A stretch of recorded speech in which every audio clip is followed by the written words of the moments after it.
19th. All eyes on Roy Cooper's race in the Senate. I think he'll probably win. It'll be interesting to see what happens in the Congress and politics. And then Naida Alam running against Fouché. Mark, I don't know what you hear in there. I'm hearing that a lot of the African-American leaders are very upset. I don't know. I just, Murdoch's fired up. Robert Reeves, who's the minority leader of the House. What are you hearing out there? I mean, I just don't see, as a consultant, I will tell you that I know where we're going here, kind of like a Mamdani kind of, outpouring of support, young progressives using the Israel and Gaza war as a litmus test. But she still is an incumbent congresswoman. She was a senator. She comes from a very influential family in Durham. What are your thoughts on this race? I still think it being an uphill battle for Alam. I think it's definitely an uphill battle for her because, like I said, she's just served in of the current political office that you got, the first Muslim American to hold office here in the state. But yeah, that's going to be an uphill fight and everything. There is a progressive camp that I don't know is as strong as she's probably hoping it will be. I don't see a Mamdani type rebellion against folks. I received calls to switch my race and run for that just because, I've wanted to run for the 4th congressional for a long time. But I just, I know Valerie Fouché, and I just feel like you're better off running for open seats than against an incumbent. And I think I understand I like Naida Alam. She is a really nice lady, and I know her family very well. But the danger is being, the only guy that did it was Ro Khanna, who, by the way, just endorsed me nationally on a national tweet that thousands got, so we're excited about that. But, I think that when you, like, the idea of running 3 times and then you get your name out there, but there's also the idea of being the perennial loser. Right. And I think that's where this is going. And it's very clear to me from the body language, and my last comment before I head out, that I think where this is going is Murdoch's going to do everything she can to get Fouché back in. Then Fouché is eventually going to retire, and I really believe she's going to anoint Murdoch as the heir apparent to the congressional. That's where this is going. So, I like Natalie Murdoch. I think she's definitely a sharp cat. The other name I've heard is Leo Williams, the mayor of Durham, but I don't think he'll do it. So, yeah, I don't think Leo would do it. I think Leo's content where he's at. He might have some national aspirations, but I think he's content. Before you leave, apparently there's a new gold card that Trump has launched. I was wondering your thoughts about that because he's offering expedited immigration pathway, but it's only going to cost a $1 million fee. And I know Jimmy Kimmel was having a good time with that, as was Stephen Colbert, because I was watching Stephen Colbert last night. But definitely I was wondering your take on this because he's got that, and he's also got a park pass with his picture on it, and he's getting some pushback about that. Who's that? Trump is putting together a $1 million gold card. He's saying that this could be good for the U.S. I got my Trump chocolate bar in my fridge. I haven't eaten it yet. It's probably old. It's like a year old, but he's a showman, man. What can you expect? This is what the guy does, build up your merch and hand it out. But it makes me laugh, and that's the way he is. But you got to love the guy's confidence and swagger, even though he's falling asleep at meetings. The guy's got absolutely tremendous confidence in himself. And I, sometimes lack that myself in politics. So even though I'm a Democrat, I do think that we all have to learn from Trump in terms of just what a great self-promoter he is. And, that's what I'm doing. But anyway, listen, I got to run on Monday. I'm looking for you on Monday. Did we learn anything from Miami? Because it looked like some folks were saying Democrats found their 26 message, and Miami just backed it up because apparently that's where they won, even though they had won for the first time in nearly 30 years. So anybody can want to jump on this one, but it looks like because Mayor-elect Higgins is vowing to end reality TV show culture at City Hall. So it looks like they're trying to get some solid issues. I'll talk about that on Monday. I got to research it, but I do think it's going to be a good showing. I think it's going to be a Democratic year. I think we're going to win back either the House or the Senate. May be tougher, but I think then the conversation becomes who do we run for the White House. I'm beginning to think Newsom is the best guy, just because of his presence, how aggressive he is. But of course, you've got Bashir, you got others, but they've got to really identify a presidential candidate that can take out, that can win back the electoral map. And so I think that's going to be this conversation. I'm sorry, I didn't get to hear you totally, but I got to run. I'll be back on Monday, guys. All right. Did Toby, your thoughts on some of these news stories and everything, including Nidhi Halam running, as well as apparently Trump is demanding social media handles and everything from travelers if they're going overseas and everything like that. So what's your take on all this stuff? I think Fushi's hurt by what happened in Charlotte. Because remember the Charlotte Mecklenburg House Congresswoman who switched and now is wanting to run again. I forgot her name, and I was trying to remember her name, but she was one of the ones that went, that pushed for the immigration thing. She was a black congresswoman there, and people are gonna. There's such a youth push right now. We're taking things from different areas, or people are taking things from different areas, and saying, okay, well, there needs to be a change because this person did it. So I think Nita has a good backing. I don't think she'll beat Fushi, but I think Fushi, will take a hit because of what happened to the individual in Charlotte. In terms of the gold card, that's trash. And no one, I think, one thing Steve said about bolstering the worldview, I guess, because of how of what's going on with Maduro. Mm-hmm. Nobody backs Maduro. Nobody wanted Maduro. What Maduro did was antithetical to any democratic process. He did honestly what Trump tried to do in January 6th. But the way that Trump is going about it is a major problem because of the fact that his claims of this is all about drugs. It's not about drugs when you release the Honduran president, the former Honduran president, who was one of the biggest drug dealers on the planet. So it's not about drugs. Bombing boats and just murdering people off the coast. That's not how you do it. That's why countries have backed away from trading intelligence. They've already stated that they backed away from trading intelligence due to that. So his actions and how he's going about things, and then begging for people to praise him, that's not how you go about it. And that's weakening our stance on a global scale. So, I mean, we can all agree that Maduro is bad. We can all start from that plateau. But how you go about dealing with that situation is where the big difference is, and what Trump is doing by lying, creating false narratives, doing the whole blood for oil narrative. Because you talked about the Daily Show.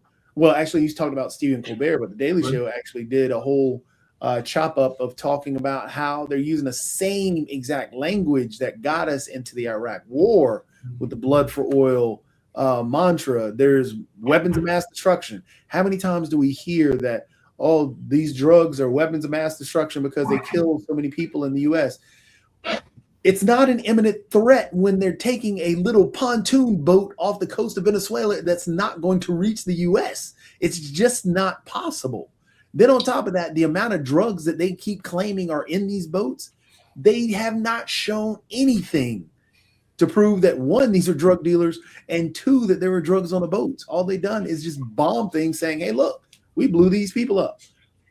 Sure, they had a study. I think it was someone pointed out that the Coast Guard has literally intercepted boats.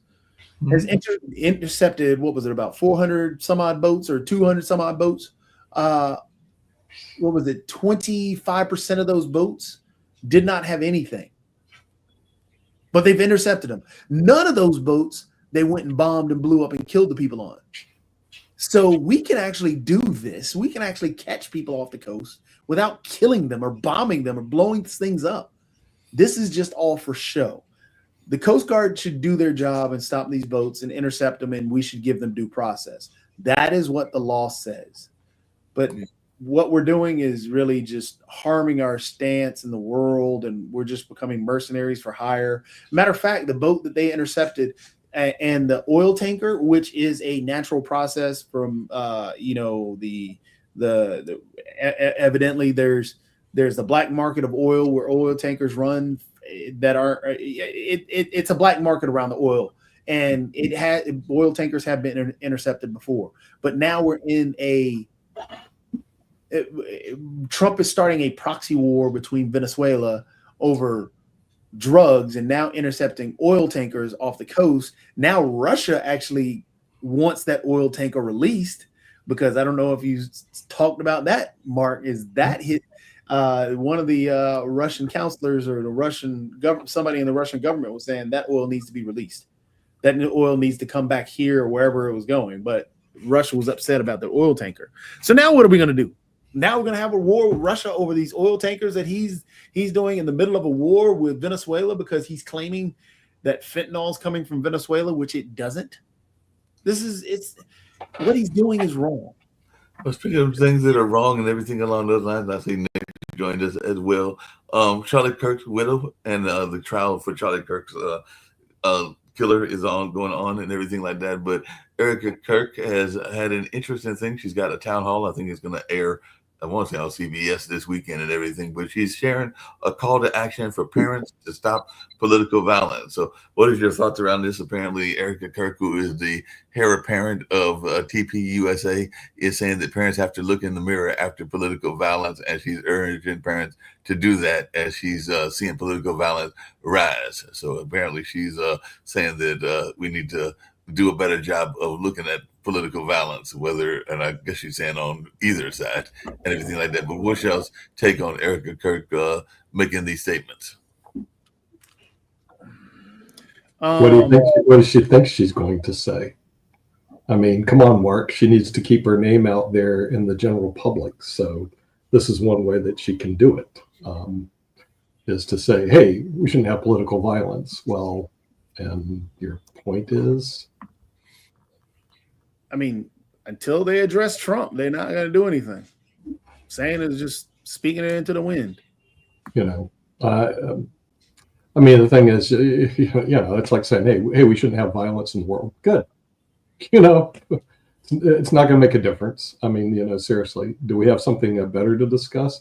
Hey, I know what we can discuss. We can discuss Seattle, which is causing a lot of trouble by having their pride parade or whatever it is right in the middle of the World Cup. Yeah, we discussed that yesterday and everything like that. I don't know that you've got anything new to bring into the discussion. Well, there's nothing new except Iran and Egypt filed a protest, and for some reason that crazy city continually pushes their agenda as opposed to, just having a World Cup. Wouldn't that be nice, and not having a political World Cup, Mr. Seattle? I used to live there, and it is very definitely a very liberal city, and I understand that, but they have absolutely no business putting politics in the middle of the World Cup. It's not politics. So Seattle needs to grow up, and the thing is, apparently they have not figured that out. It's not politics. I figured we'll do you have a problem with churches putting up because it's during Pride Week? Do you have a problem with churches putting up pride flags during Pride Week, because it's a celebration of Pride Week, and a number of churches of all sorts, of both conservative. We're not talking about churches. We're talking about Seattle. No, but I'm saying it's the same concept. Okay, what churches do in North Carolina, I could care less. Okay, this is Seattle and the World Cup. Okay, you just got to cut it out. That's all. Again, as Mark pointed out, it's not political. It's during Pride Week. It's during a celebration. So them actually putting it up there isn't really anything different than churches putting it up during that week or whatever else. If you take offense to it, then that's a personal issue. It's not political. It's about humanity. Speaking of humanity and everything, I want to get to something I know that Dr. Sharif's a big supporter of and everything, which is AI. And apparently Trump is not named the person of the year and everything by Time Magazine, but the architects of AI were, and they used this steel beam image that had been historically used before and everything of the various architects, because it's not one architect of AI. So it's several people, and they had the various individuals that are the people of the year, because it's not one person, it's actually people of the year and everything like that in that particular case. And Trump has now signed an order blocking states from enforcing their own AI rules. So what's our take on what's going on with AI, and should AI and the architects of AI got the person of the year? Because apparently that's who got the person of the year, or in this case, probably the people of the year. So it's more than one. Another case before the Supreme Court. I mean, say the states will argue they have the rights to monitor the states, and then the federal government's going to say, no, we have the Commerce Clause, we can control it. So it'll probably end up in front of the Supreme Court. In other words, who has the right to make such decisions? Can he do it by way of executive order? That's also another good question. I think it's a legislative function, Mark, but again, that all ends up in the Supreme Court. But why is it? I mean, what happened to states' rights? Well, states' rights are limited. I mean, it's limited to what the federal government doesn't control. And the Commerce Clause, this is how they get it to the federal level. They always say, well, it's controlled under the Commerce Clause of the U.S. Constitution. So, but the thing is, what he did is he just threw up something that'll be very interesting. There'll be a lawsuit, and it'll end up in the Supreme Court, and they'll get to make a decision whether or not the 10th Amendment applies or the Commerce Clause applies, or whether he can do it, because remember, he's doing these executive orders, or is it a legislative function before Congress? Because remember, Congress isn't doing anything. Well, they are doing something, but we don't get any reports on that. So it's all about the drama, Mark, which of course keeps the media busy trying to figure this one out. Speaking of drama, I'm thinking, and correct me if I'm wrong, but I'm guessing that in Australia, we used to have a gentleman from Australia regularly on the show, but I'm guessing that their ban on social media was definitely impacting the young people. But I'm also guessing that the ban on headscarves was targeted to a particular group and everything like that, because I know they've had protests in that area around some of the Muslim communities and other communities as well. But I don't think that a lot of the go ahead. Are you talking about Head Start in the U.S. or headscarves in Australia? Headscarves. What's the issue of headscarves in Australia? My guess is because headscarves are part of the outfit of a lot of Muslim women. So my guess is that it probably has something to do with that. But I'm just guessing in that sense. But I'm guessing that it probably has some. They're feeling that. What's the problem? I'm here, Counselor. We'll go find out, and maybe. I mean, the only issue I've seen coming out of Australia is they're banning social media. They are banning social media. Those are the two things that they're banning: social media and the headscarves. And how are they going to enforce this? Well, already Reddit, and Reddit's founder is related to one of the husband of one of the Williams sisters, is already sued and is suing the Australia about this ban. So we've already got a ban going on in this sense. And it was the headscarves were for schools for those under 14. So like pre-teenagers is what they're banning and everything along those lines. So they're banning headscarves for people under 14 in Australia. Right. And they're banning the social media. And they're banning social media in Australia. In Australia. Okay. And why is this such a big? I mean, why are they doing all this? Why do they like to create problems? Oh, it's Austria. I'm sorry, it was Austria, not Australia. Oh, in Austria? Same. Ask and answered same question. Austria is part of the EU. Right. That's kind of hard to believe that they would do that. But I don't know why people like to create problems when there aren't any, and not solve problems when there are problems. There's, they're just saying, okay, we're going to create a problem here now. Some people create arguments. Well, people under 16 shouldn't be allowed to have social media. Really? Should they be allowed to breathe? Maybe. I mean, it's maybe the phone should have certain restrictions on them. The parents can plug in, but to do a complete ban is like, this I think was done by Australia. It's over the top. Well, I mean, they've been banned. Well, scarves? Are you kidding me? People can't wear scarves? Are you out of your bloody mind? Well, they wear scarves here in Spain. The ban why are we creating these idiot problems? I mean, the ban on social media for children under 16 That's understandable because due to the fact of how social media is and it being so unregulated in so many areas, it does create mental health problems for a lot of kids, especially that get attached to social media young. So that's understandable. I can see that some type of regulation around there, and that should happen in the U.S. in terms of somehow regulating that so kids are leading much healthier lives, which is something that we all talk about. So that is understandable. And I can get that. But the ban on headscarves is just another attack on the Muslim community. And that's what that is. That's just direct targeting for the Muslim community. It's the same way they tried to ban braids in the US. That was an attack on the African American community or anybody brown. So where did they ban braids? That went to the court. When was that? Was that in the United States? It was in the United States, yes. Yeah. Why would you ban braids? Because it's an attack on the Black community.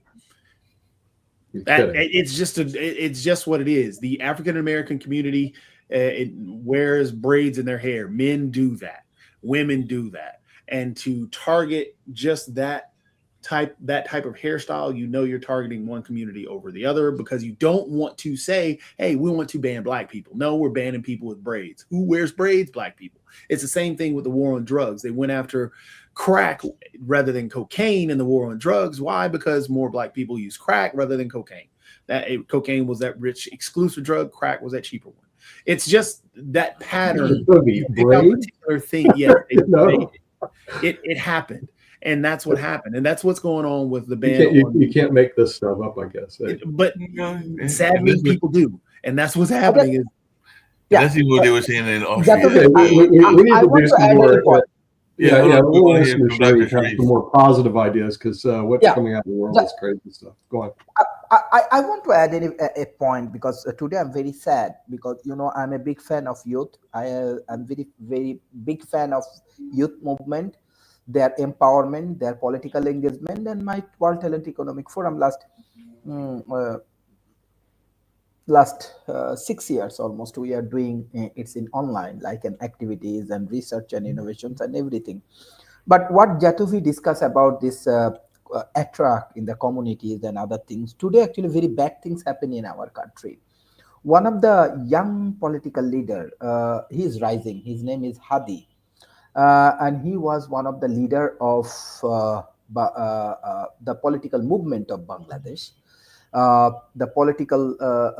He's one of the popular leaders, and he ran for elections. And I believe that this kind of attract and these things happening everywhere. And today, actually, someone trying to kill him. Right now, he is in coma. His name is Hadi, and someone in Bangladesh. He is very young, rising young politicians, and someone shoot him in the brain at 2:20 p.m. in Bangladesh time after the prayer. And right now, after his surgery, he is in coma. So where is the fact? It happened everywhere.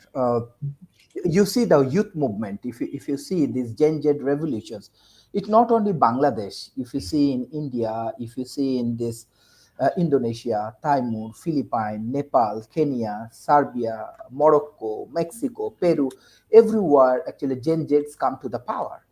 Gen Zs trying to engage with the community. Gen Zs actually, what you discuss about the social media heavily utilized by the Gen Z, right? The young community. And they come up with the innovative idea. They come up with even their TikToks. They come up as influential. They come up as a political peoples. This is very sad. I do not know who is trying to kill him. His competitor want to kill him. India want to kill him, or the outside people want to kill him, or local Bangladeshi people want to kill him. This is very sad.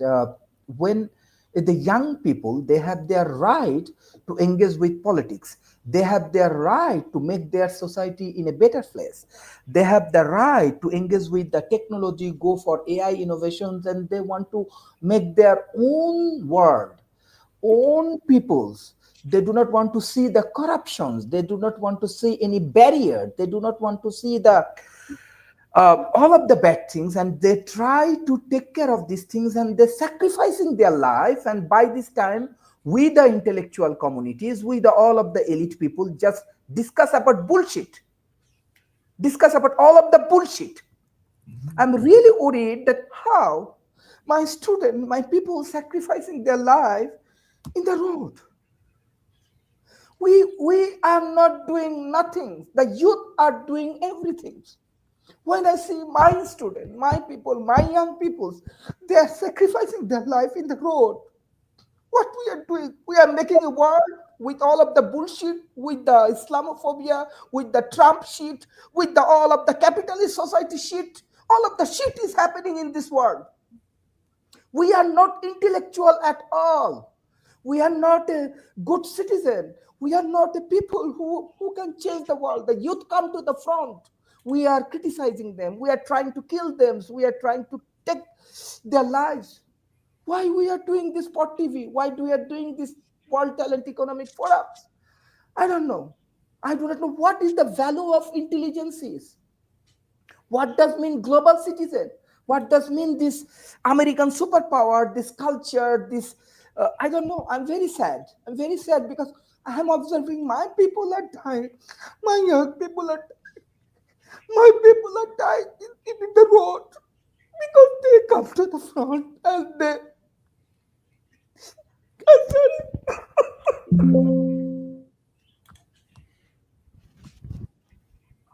They just kill our people, my young generation.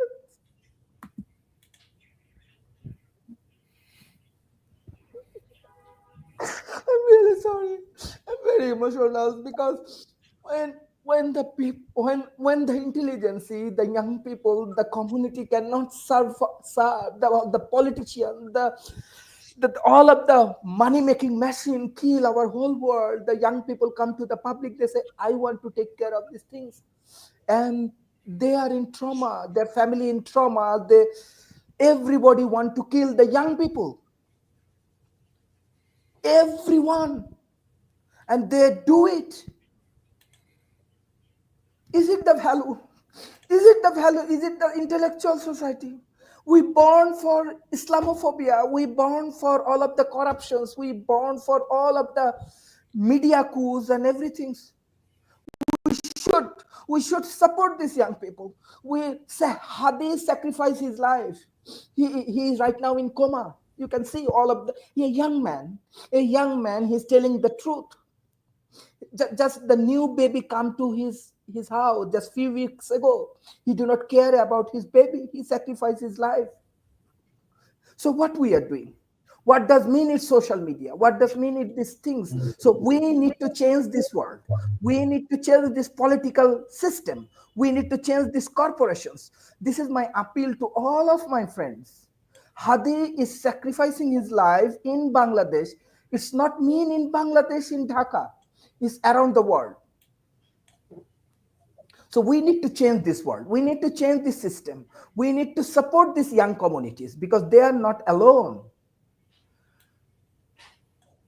I'm sorry because I'm very much emotional today because I'm seeing my people are dying. My students are dying and they are killing by all of the corrupted people. I'm sorry. I'm very sorry about that. No Don't problem. apologize. Please don't apologize. What you said is very powerful, and it is where we should be. Everything you said is where we should be. Yeah, you shouldn't have to apologize at all because it is definitely something that we need to have more sympathy and even empathy for those that are going through these kind of difficult times and everything like that. That's actually one of the things that's, and you're right, there's so many young people that are being killed and murdered over a lot of times over nonsense and over things along those lines and everything like that, or for standing up for their convictions as well. Because definitely a lot of people are very much standing up for their convictions. We just saw an article, and I mentioned earlier, where the government, I believe it was of Bulgaria, was overturned because of the Gen Z revolution. So yeah, Gen Z is definitely frustrated by a lot of what they're seeing in the world, and they want to see a different and more just world, in my mind, and everything. At least that's the impression I'm getting, and all along those lines from talking to some young people. I don't have any young people directly in my line, except for my nephews and all along those lines. But I know a lot of people are very concerned about what's going on in society. I mean, we saw one of the, and I'm not trying to belittle what you said or what anybody else has said, but hold on a second. We saw a major leader of the cultural world break down in tears over what she saw as the same thing that you saw, because Taylor Swift was upset over what took place at Southport and everything like that. So she Look at in her documentary. Look at a few years ago. Well, the what was it? When people had jumped on Twitter in Egypt and in the Middle East area, how that uprising took place. That was a youth movement. Mm-hmm. Look at what's going on in Palestine. The Palestinian people, the majority of them are young. 50% of them have never voted. And when we keep trying to condemn them and say that they are so evil, it is the same thing Dr. Sharif is talking about. All these things, that youth movement in Palestine wanted to change and get away from Hamas. They wanted something new. They didn't want that hung over them. The people in the US, who are the majority of the people that are out protesting against the ICE, against all these different movements? The majority of people are youth. They're trying to make a change. A lot of people complain about when the youth, and this happens in the African American community, how the youth don't really, they feel that they don't understand what's going on historically around Black history and stuff like that. One, they weren't there, but some are trying to understand it. But on top of that, they're trying to move past barriers that they feel are holding them back. So these people are being attacked, and they are regularly being attacked instead of being listened to and being promoted, as Dr. Sharif points out. Because the gentleman that you're talking about, Dr. Sharif, should not be in a coma. He should be celebrated. And that's what a lot of these youth, and this is why when we're on this channel, and I keep trying my best to tell you guys, you're speaking from an old perspective, trying to tell people in the youth, oh, well, you can only do this. No, we should be promoting the youth that say that they can do anything and everything that they want to be able to do. Whatever experiments that they want to try, let's try and utilize their mind. They're in a different reality than we grew up in. The world is completely different now. The hurdles that they have to deal with, the challenges that they have to deal with. We should be finding ways to say, okay, these are opportunities that you can have. Let's figure out ways to get to those opportunities and make your dream what it is, because you have an idea about something new in the world that I'd never even thought of. So why don't we talk about, why don't we promote those? And honestly, on my side, and I'm at fault of this because I fall into the Trump issue, because I see him as a major hurdle, and I will push back tooth and nail against that major hurdle that harms a lot of the youth. And that is my problem with that, because of his division of people, because of his lies around people. And, you know, in Austria, and you brought up the attacks on the Muslim community. That should not be there. But that's what Trump pushes. This demonization and these things, they cause harm. And at some point, the joke has to stop.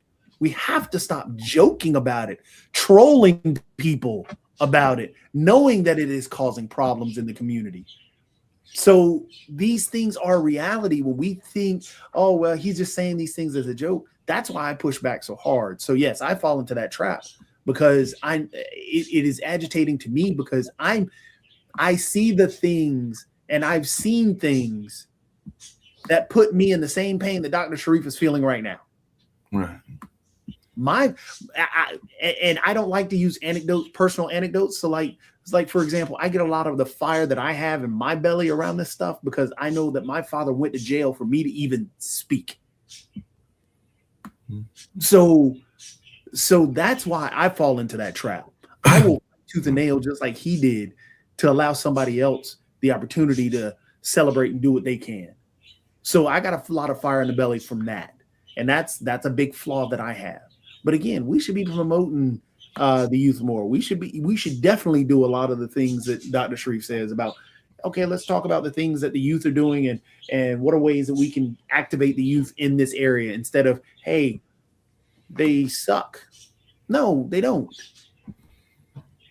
I mean, we've even seen that on local politics, to your point, Jato, because sometimes people are in the older leadership, and they're in leadership in the, I'd say 50 to 80 or even sometimes 90 crowd and everything like that. And they push back against youth leadership when youth leadership comes out and everything like that. And I've seen that in some of the PACs, and I've seen that in some of the other things. So we should be encouraging them to do their involvement in the political framework, whether it's with unions, whether it's with the Fight for 15, which is definitely a youth-based movement, or whether it's a number of other things. With the Fight for 15 is to get $15 an hour for fast food workers and other. And actually 15 probably isn't going to be enough in this day and time. It probably should be Fight for 25, to be perfectly honest, and everything like that. But yeah, that's definitely youth risen and a youth movement. And even we saw that one of the people in the immigration fight, because that was a youth movement and still is a youth movement, like you said, Jadovi, but Mr. Garcia was actually just released, but now the government is talking about trying to find a way to put him back in jail and everything like that. But and the thing is, with that, they're using him as an example. Mm-hmm. Example of what? Example of demonize more Hispanic individuals, which you've already said that you really can't stand. Example to demonize people from S-hole countries and only want to bring in white people because they come from nice countries. That is the problem, and that's why it gets me upset. Is that we should not be doing that. We should not be doing that at all. We should be able to be honest and say that's wrong. But no, we get into the debates of, I think it was a few days ago when we got into the discussion of, well, did he really say this individual from Somalia? It doesn't matter. He's demonizing all Somalians. Right. And then if you take a look at it, he's going even further with the demonization of the Muslim individuals, because what is your first thought? Are you thinking about Christianity coming out of Somalia, or are you thinking about Muslim individuals coming out of Somalia? Then if you keep down the whole brown skin path, who do you think Muslims are, white or brown? So it becomes a whole this is all connected. It is all connected.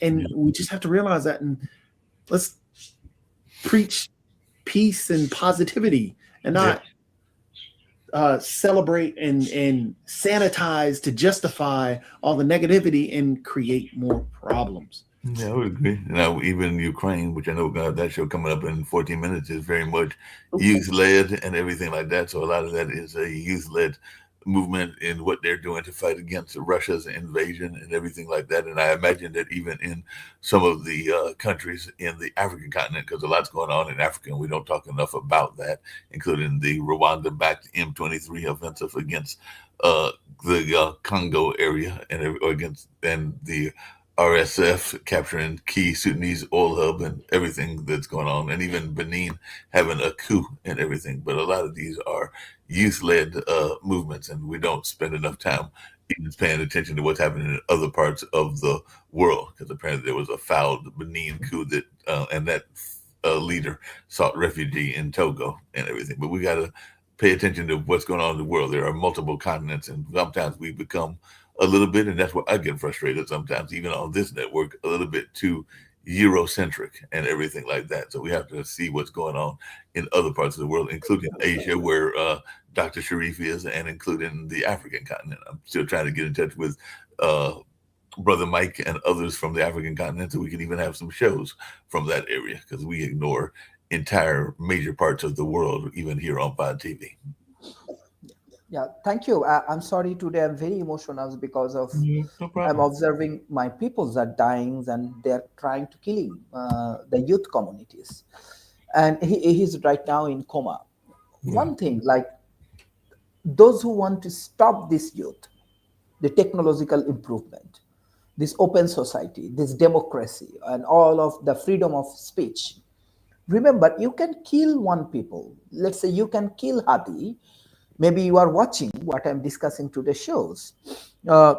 But you cannot kill the ideology, the philosophy, what the youth are bringing in the society. Youth bring in the society, they want freedom of speech. They do not want corruptions. They want economical empowerment.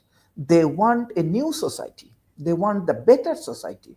You cannot kill the ideology. You cannot kill the philosophy. If you kill one Hadi, millions of Hadi will come and they will protect it.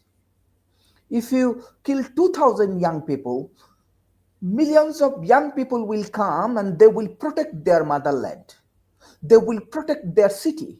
They will protect their home. So maybe the killer, you are observing my shows, because I also sharing these things in Bangladesh, and we are heavily promoting this Pot TV in Bangladesh and in South Asia. So you cannot kill the mindset, the philosophy, what the youth people has, what the young generation has, how they connect through this technology, how they connect with their innovations. So I request all of my friends, be united for better world. Be united for the safety and security. Be united for the new world. Because youth are sacrificing their maximum. They have their lives. They're sacrificing their life for the better world. So what is the logic? Where is the honesty and sincerity and philosophy? So I believe that, I'm sorry again that I become very emotional, because I cannot stop myself when I see the again and again and again youth are sacrificing life because of the corrupted people, the corrupted politician, the corrupted businessman. We should stop them. So that is my visions, and until or unless we can fix these corruptions, we will continue this movement. We will fix this this dishonesty, and we can solve all the emerging economic problem. We will continue these things. You cannot stop this youth movement. You cannot stop this Gen Z. So that is my views, and that is my philosophy also. And you should be ashamed of what you're saying. Real quick though, real quick. Dr. Sharif, a person you should look up is Fred Hampton. Look into who he was, what he said. Because one thing that you just said was exactly what Fred Hampton said. Because what his movement was, I mean, his movement was a little similar than what you're talking about. But what he always said was, you can kill the revolutionary, but you can never kill the revolution. So I suggest looking to Fred Hampton and his movement, because what you're saying is so true. Everything you said is true. You can, the messenger can go down, but the message is there. The revolution is there. And we just have to be able to understand and work with that, work with the youth, uphold the youth, promote the youth, because those are the leaders. We shouldn't be trying to indoctrinate and all this other stuff. No, you got to promote, you got to celebrate, you got to channel their energy to get the solutions done for the world that we're living in tomorrow. Because today is halfway done. Tomorrow is where the action is. Tomorrow is what needs to be figured out. And along those same lines, definitely look up Fred Hampton. Definitely look up even Stokely Carmichael and the Black Panthers and a number of other folks that were definitely believing that, even Dr. Martin Luther King, that even if when he died and was killed, that the revolution would not stop and everything like that. And he even had some quotes based on that.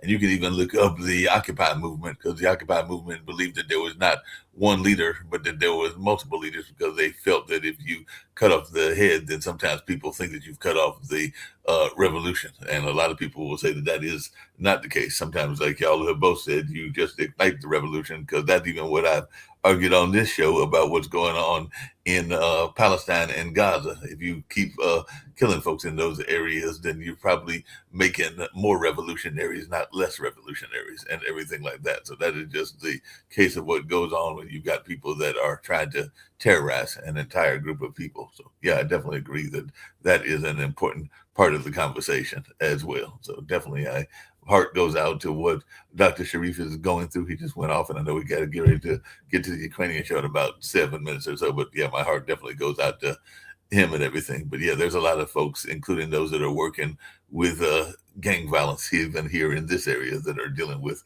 similar kind of situations where people are being killed needlessly and everything like that. So, but there are people that are fighting for a better world, and whatever ways we can make this a better world, that is a great thing. So, like I said, my heart definitely goes out to Dr. Sharif. I could feel his pain and what he was going through and everything like that. So definitely my heart goes out to him. And like I said, we've got to do a better job, and we've also got to do a better job of listening to our youth and actually listening across the board, whether it's the youth or whether it's the elderly and everything like that. But we've got to do a better job of creating a better world. Folks used to tease me when this network first started, when I would bring up Imagine, which is John Lennon's view of a better world, and a world where there was no war and no this or that. And sometimes people on this network would tease me that that was idealistic and everything like that, or not realistic. And it may not be realistic, but at least we need to work and strive toward that.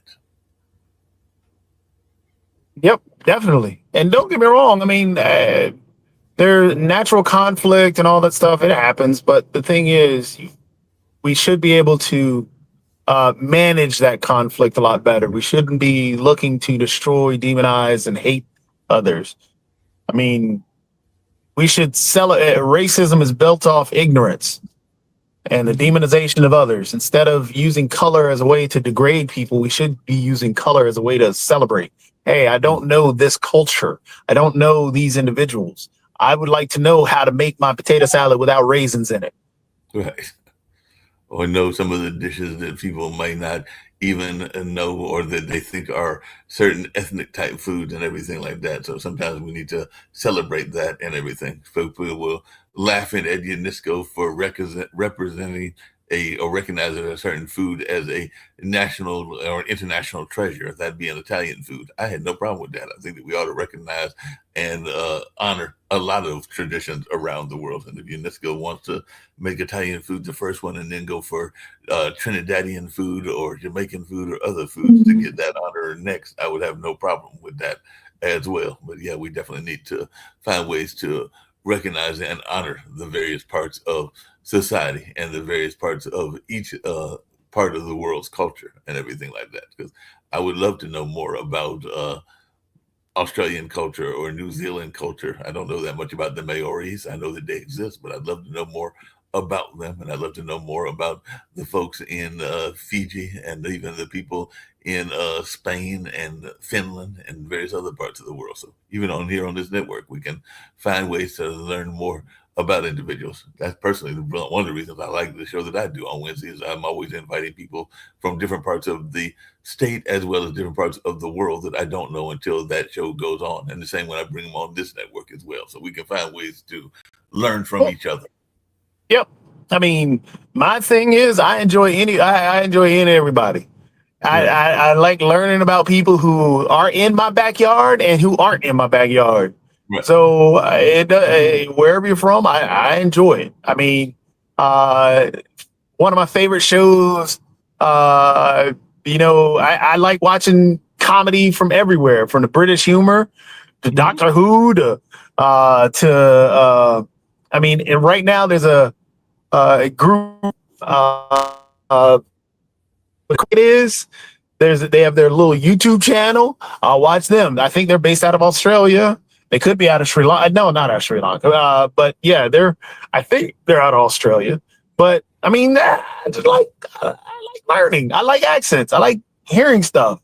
Right. I just don't like the demonization of others. That's my thing.